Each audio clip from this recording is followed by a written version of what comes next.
blokada qilishdi. 2 million 700 to'ladim. Nima qilyapsan degani. Assalomu alaykum, Maqsuda Hojona.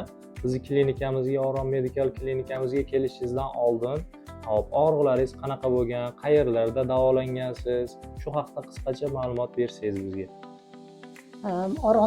Oromgoh shifoxonasiga kelmasimdan oldin Toshkentda Aquamedline'da blokada qilishdi. 2 million 700 to'ladim. Nima qilyapsan degani yo'q. Shunday og'riq bilan yana boshqa joylarga bordim, shifo topmadim. Hastada egilib, so'roq belgisi bo'lib qolgandim. Keyin kelganimdan keyin ko'rishdi, ukolsiz, hech tabansiz o'zligi davolashdi. 3 marta keldi. Yaxshi bo'lib, mana Xudoga shukr, juda yaxshi yuribman.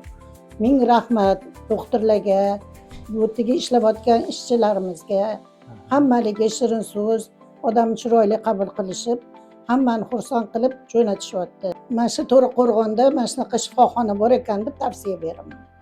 Ko'pchilikka aytib turibman, mana shunaqa boringlar. Hech qanaqa bir narxi ham qimmat emas. Odam nimasiga qarab berilyapti.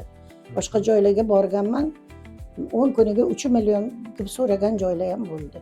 Lekin men shu yoqqa keldim. Shu yerdan davo topdim. Yana kelaman 6 oyda Xudo xolisa. Kelib turing dedilar, kelaman yana. Xudo xolisa shifo bo'lsin, sog' bo'ling hoji. Shunaqa. Tan joningiz sog' bo'lsin. Hammanglar, hammamizga bemorlarga shifo bersin. Yoshlar ham kelgan, qarilar ham kelgan. Men 75 ga chiqdim.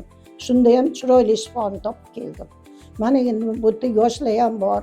Hammaliga shifo olishyapti. Ming rahmat. Ming rahmat.